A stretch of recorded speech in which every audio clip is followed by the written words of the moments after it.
Hiša eksperimentov je center, ki spodbuja radovednost. In kdo so tisti, ki hišo eksperimentov obiskujejo? Ful je lepo videti, da različno stari ljudje pridejo in se mi zdi, da vseeno vsi nekaj odnesejo. Namreč naša vizija je zrela demokracija, demokracija, kjer je izrazita večina ljudi, ki znajo kritično razmišljati in aktivno ukrepati.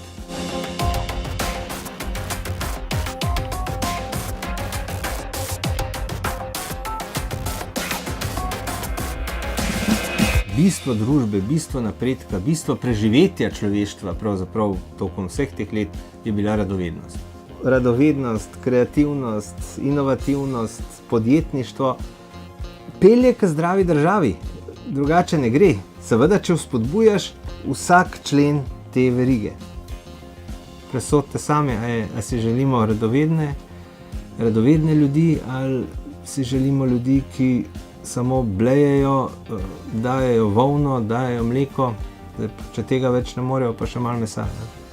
Mi pa želimo družbo, kjer bodo ljudje odgovorno odločali o zadevah. Zrela država je država, kjer se prebivalci stalno izobražujejo, ker je učenje pravzaprav hobi vsakega, to je tisti ideal, kateremu želimo težiti. Izobraževanje je glava tega organizma, ki mu rečemo država. Hiša eksperimentov ima tudi še velik potencial, zato se tudi rada vračam po nove vsebine, po nove izzive.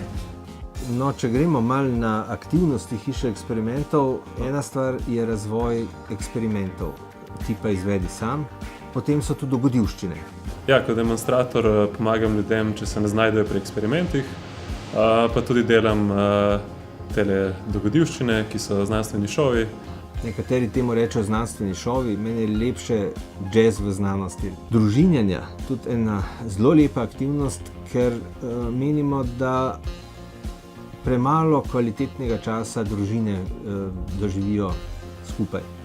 Včasih človek sliši, jaz sem že slišal, da so rekli, joj, kako lepo vreme, pojmo v nakupovalni center. To se mi zdi, da ni najbolj kvaliteten način preživljanja prostega časa. Potem smo eno lepo aktivnost pred 2 leti začeli, hiška eksperimentov, kjer pridemo za en dan v nek kraj in ta kraj za en dan spremenimo v center znanosti. Znanstival je ena velika aktivnost, se pravi ta neke vrste festival znanstvenih šovov. Mednarodno šolo organiziramo za izdelovanje znanstvenih šovov in izvajanje znanstvenih šovov. Še dosti aktivnosti, ampak evo, moja glava ima kapaciteto za toliko, kot sem jih zdaj naštel. Tukaj je veliko otrok oziroma ljudi, ki jih ne srečaš vsak dan in potem, ko komuniciraš z njimi, vidiš stvari oziroma vidiš kote, iz katerih oni vidijo stvari, ki jih drugače sploh ne bi opazil.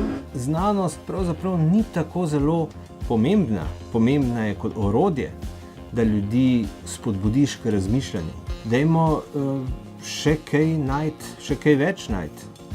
Dajmo se sami kaj naučiti. To je utvara, da te bo nekdo nekaj naučil. Ti se lahko naučiš samo sam, če te stvari zanimajo.